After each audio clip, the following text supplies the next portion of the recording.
지금까지 추론과 해석에 관한 찰스 브레너의 상세한 의견을 함께 공부해 왔습니다.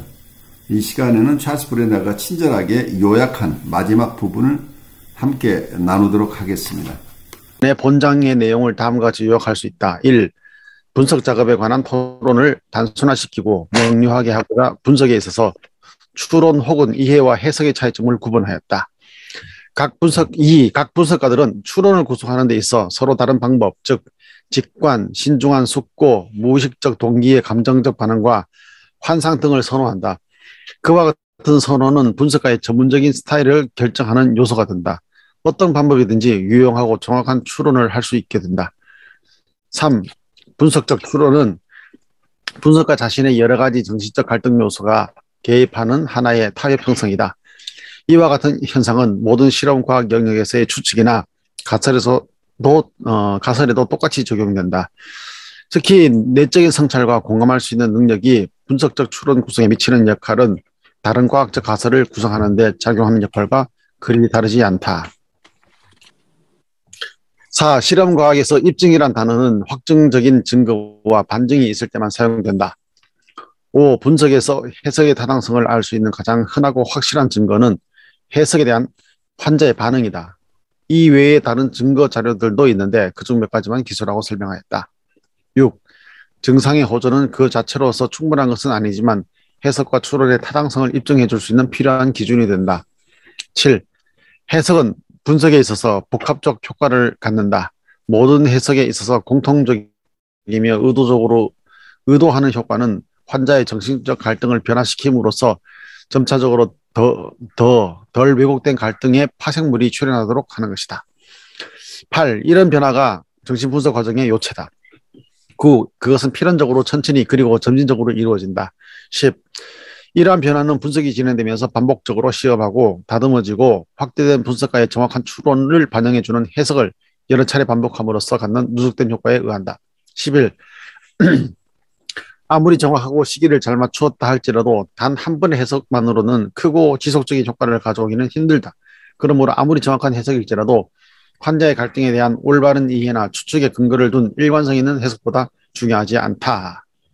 좋아요. 여기 우리 요약한 내용인데 어쩌면 해석에 대해서 우리가 가지고 있는 임프레션이 아주 중요한 해석을 한번 하면 바로 굉장한 효과가 있고 그렇게 돼서 어쩌면 증상이 낫거나 아니면 갈등이 해소되거나 불안이 다 해소되거나 이런 미래클러스한 생각을 조금 할 수 있어요. 왜냐하면 대부분 여러분들이 정신분석 서적이나 논문에서 사례를 접하는 경우는 굉장히 요약된 사례 내용이 나오기 때문에 거기서 인터벤션이 나오고 그리고 변화된 효과들을 대부분 설명하고 있기 때문에 이렇게 해석을 아주 멋지게 하거나 아니면 다른 인터벤션을 이렇게 했을 때 바로 즉각적인 효과가 나는 것처럼 이렇게 우리가 생각할 가능성이 있는데 그렇게 쉽게 효과가 나는 거라고 한다면 우리가 오랫동안 정신분석을 할 이유가 없죠. 근데 대부분 해석의 과정이나 다른 인터벤션들은 여러 개의 해석들이 계속돼서 일관된 방향으로 쭉 해석하면서 효과가 점차적으로 이렇게 드러나는 거죠. 그래서 시간이 지나면서 큰 효과로 이렇게 확대되게 되는데 이것을 우리가 너무 미라클러스하게 생각하고 아주 해석 하나를 가지고 다 좌지우지할 것처럼 이렇게 생각하는 것은 조금 금물일 수도 있겠죠. 가능한 한 정확한 해석을 하려고 애를 쓰지만 그 해석의 효과 자체에 너무 마술적인 효과를 기대하거나 또 그렇게 믿거나 하는 것은 조금 위험할 수 있다. 그래서 이건 굉장히 인내를 가지고 지속적으로 하는 작업이지 짧은 기간 안에 어떤 결과를 도출할 수 있는 것이 아니라고 하는 것을 우리가 이해하는 게 우선 중요할 것 같아요. 혹시 여러분 이 챕터 추론과 해석이라는 게 아마 여러분들이 다른 교과서에서는 접해보지 못한 내용을 접하셨을 거예요. 이걸 마무리하면서 여러분들에게 남는 게 있으면 잠깐 나누고 가죠.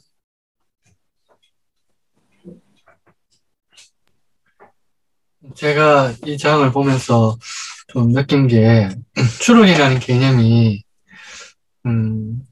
다른 그 문헌이나 이런 데 보면 해석이라는 말로 그냥 근데 보통 해석이 너무 다양하게 많아서 그렇죠. 예, 위니크시 이야기하는 해석과 또 현대 정신 분석에서 또 사례에서 나온 나는 이렇게 해석했다 하는 거와 또 프로이트가 나는 이렇게 해석했다 이런 내용을 보면 저는 도대체 이게 어디까지를 해석으로 봐야 되고 그냥 내 생각을 다 이야기하면 그게 다 해석인가 뭐 이런 생각도 했었는데 조금 더 좀 정교하게 좀 생각해 볼 수 있는 계기가 됐는 것 같습니다.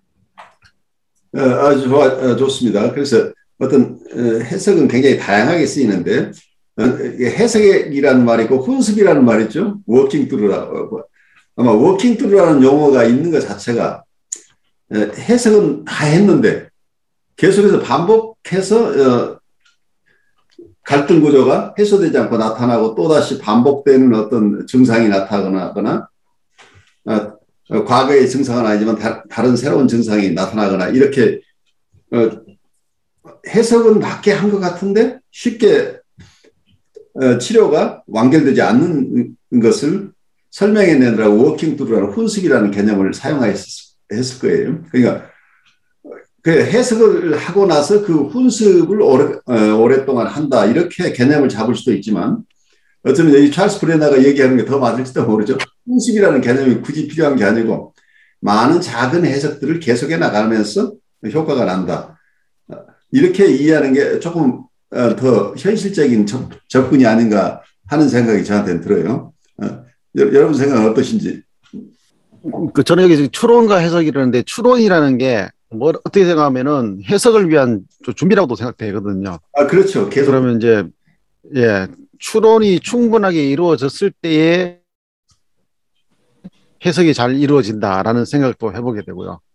그래서 뭐랄까요? 아까 훈수 말씀하셨는데 그것도 사실 어쩌면은 추론을 할 수 있는 어떤 내적인 어떤 여러 가지 변화들을 내적인 힘이라든지 또는 말하자면은 내담자와의 관계나 대화나 이런 걸 통해 가지고 끊임없이 자기 속에서 자꾸 생기는 건데 그게 결국은 치료자 또는 상담자의 인격적인 어떤 부분까지 무의식적인 부분까지 다 동원해 가지고 나오는 게 추론이라 그런다면 그걸 통해 가지고 그 내담자와의 어떤 인격적인 만남과 그런 여러 가지 관계 속에서 시간이 되면서 그 추론이 잘 다듬어지는데 추론이 잘 다듬어지는 과정이 또한 치료자의 인격이 다듬어지는 과정도 될 수 있잖아요. 그렇죠. 그래서 내담자에게 언어를 통해서 전달되면 그게 정확한 해석으로 점차 정교해지는 거죠.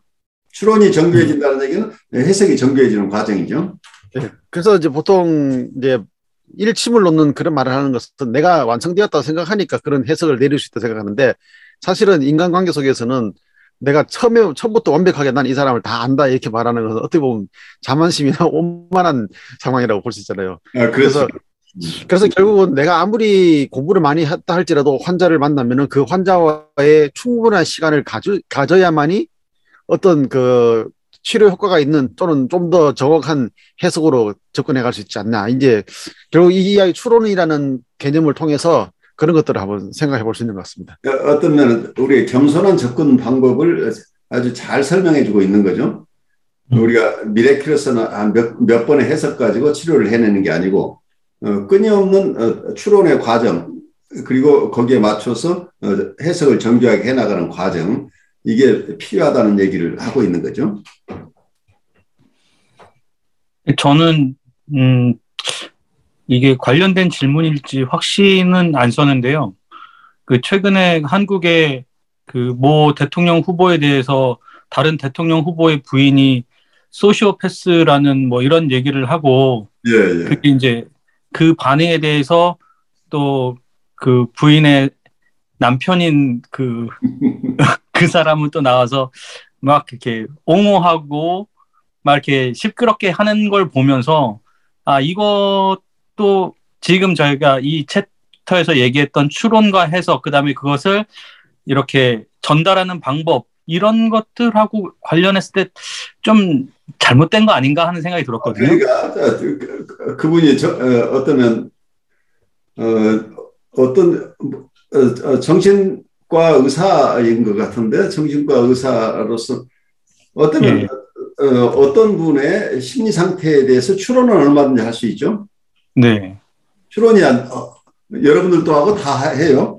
네. 여러분 누구 말하면 저 사람 좀 이상하네.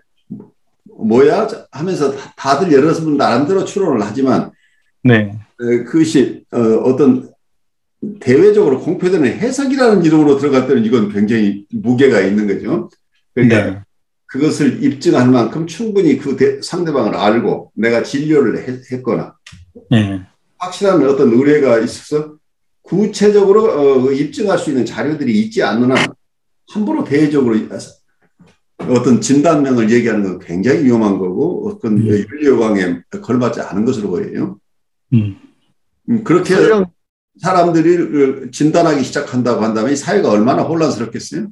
그러니까요. 근데 설령 그 사람이 정말 의사로서 환자를 진단했다로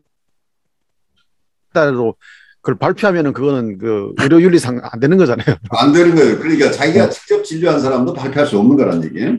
예. 프라이버시이기 때문에 그러니까 공인이니까 할 수 있다고 하는 어떤 검증 대상이라고 하는 측면도 이름 하나 그렇게 얘기할 수는 있겠지만 그렇다고 그래서 검증 대상이라고 그래서 아직 입증되지 않은 나의 추론을 함부로 발표하는 것은 굉장히 사회적인 책무에 어긋나는 일이 되겠죠. 그리고 전문가로서 사회가 존중해주고 있는 것은 일정한 윤리적인 행동을 전제로 하는 거죠. 그런 부분을 벗어나 버리게 된다면 전문가로서 한 얘기라고 우리가 받아들일 수 없게 되는 거죠. 그렇게 되면. 네. 아주 중요한 질문을 주셨어요. 그러니까 어떤 우리가 추론을 하는 것, 우리 현대정신분석에서 이 점이 굉장히 예민해요. 우리가 상담자하고 내담자 간의 관계에서도 우리가 아무리 정확한 추론을 하더라도 내가 아주 정말 멋진 해석을 했어요. 그런데 우리 안에는 이걸 자랑하고 싶은 욕구가 많아요. 이만큼 정확하게 내담자를 진단한 사람은 아무도 없었고 내 판단은 정말 내가 생각해도 좀 신통한 어떤 해석을 내가 할 수 있는 상황이 됐어요.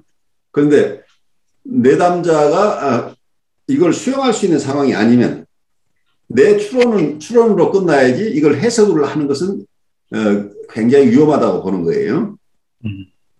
그래서 현대정신분석에서는 해석을 어떻게 이해하냐면 내담자 스스로 하는 해석이 최고 해석이라고 봐요.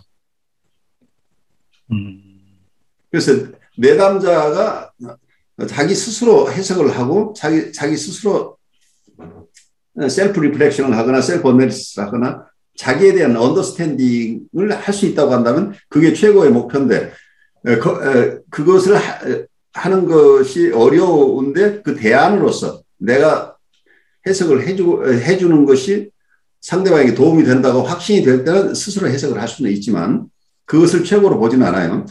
궁극적으로 우리가 해석을 하는 건 내담자 스스로가 통찰을 갖도록 하는 건데 내담자가 통찰을 스스로 한다고 한다면 우리가 경쟁하면 안 돼요. 근데 많은 경우에 아마 그런 유혹이 생겨요. 나한테 멋진 추론이 있는데 내담자가 그 얘기를 하는데 그 얘기를 가지고 내담자의 추론이 굉장히 확실한데 그냥 칭찬해주면 좋은데 그래요. 그렇긴 하지만 선생님 생각은 거기에다 플러스 어떻다고 하고 이 사람을 무시하고 내가 좀 더 나은 해석을 하는 사람인 것처럼 나를 드러내고 싶은 욕구가 있을 수 있어요. 그러니까 통찰을 놓고 서로 경쟁하는 상태로 들어가는 이런 위험한 상황도 있을 수 있다는 얘기예요. 그건 아주 우리가 조심해야 될 상황이죠.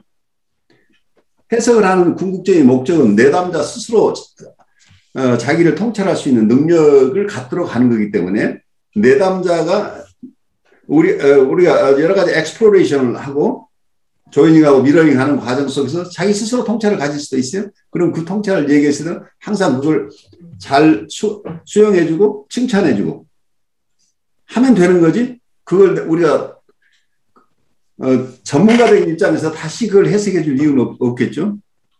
그런데 묘하게 그런 컴피티션이 있을 수 있다는 거 이해가시나요? 그게 뭐 영성 쪽에서도 그런 일이 벌어지거든요. 영성 쪽에서 생기죠. 예. 아무래도 교회에서 이제 지도자, 뭐, 목회자라고 말하는 사람하고 일반 성도들하고 같이 그런 하면은 사실은 일반 사람들이 그 성경을 읽고 자기 내면에서 생긴 어떤 통찰들을 얻어가는데 그게 완전히 잘못된 경우에는 이렇게 교정을 할 필요가 있지만은 그게 아닌 경우에는 그냥 해주면 되는데 그렇지만 내가 보는 입장에서 이렇다 하고 또 거들어서 더 어려운 이야기 한다든지 안 그러면 신학적인 뭐 용어를 쓰면서 이해해가지고 기를 팍 죽여버리거든요. 그러면 이게 영성이고 뭐고 다 없어져 버리는 거죠. 그게 굉장히 위험하다는 얘기예요. 내가 아무리 영혼 통찰을 가지고 있어도 이걸 내담자하고 경쟁하는 데 사용하면 큰 사고가 나는 거죠. 그런 현상이 실제 임상에서는 이런 사례들이 나와요.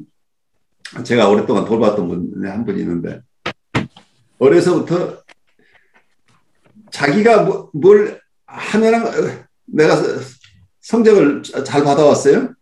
그러면 그 어머님이나 아버님이 부모님이 하시는 말씀이 거봐 내가 너 공부하라고 그랬지 공부하니까 너 100점 맞잖아. 그래서 얘가 열심히 자기가 공부한 것에 대해 칭찬을 받고 싶은데 그 칭찬 하나도 없고 내가 100점 맞으면 순전히 부모가 나에게 좋은 지시를 해줘서 그 지시를 따른 결과밖에 안 된다는 얘기예요. 이런 현상이 이제 일어나기도 하고 자기는 이제 빨간 옷을 입고 싶은데 너한테는 초록색이 어울려. 그래서 이걸 모처럼 자기가 선택한 것을 그걸 선택하지 못하도록 하고 다른 것을 강요해버리는 이런 상황들이 계속 이렇게 반복되면 아이들에게 큰 데미지가 갈 수 있는 거죠. 자기 것은 귀한 게 하나도 없는 것이 되어버리잖아요. 그래서 이제 그런 부분에서 알게 모르게 상담자와 내담자 간에 일어날 수 있다는 거예요. 내담자가 아주 자기 나름대로 좋은 통찰을 가지고 거기에 대한 설명하고 그럼 그걸 잘 취업해줘서 더 그 통찰이 더 확대되도록 이렇게 도와줘야 되는데 마치 내가 저 사람의 통찰보다 내 통찰이 별것도 아닌 것처럼 이렇게 느껴진다고 한다면 내가 그 통찰보다 더 나은 통찰을 줘버리려고 내가 애쓸 가능성이 있는데 그건 아주 조심스럽다는 얘기죠. 해석이 여러 방향에 따라서 굉장히 다양하게 취급이 돼야 될 것 같다는 생각이 들어요. 그래요. 해석을 너무 동떨어지게 생각하거나 어느 한쪽에서 그걸 너무 최고의 가치로 생각을 하거나 아니 무시하거나 그럴 것들이 아니고 인터벤션의 여러 다양한 기법 중에 해석을 통해서 내담자에게 큰 도움을 줄 수 있다고 한다면 언제든지 우리가 해석을 사용할 수 있는데 그런데 해석만이 유일한 치료 기법이라고 하는데 또 매이면 보드라인 환자나 사이카틱 환자 혹은 자객적인 성격 장애를 가지신 분들을 돌보는 데로 굉장히 어려움이 생긴다고 생각하셔서 여러 치료 기법 중에 하나로 그렇지만 굉장히 중요한 치료 기법이라고 우리 이해하고 이 장을 우리 마무리하죠.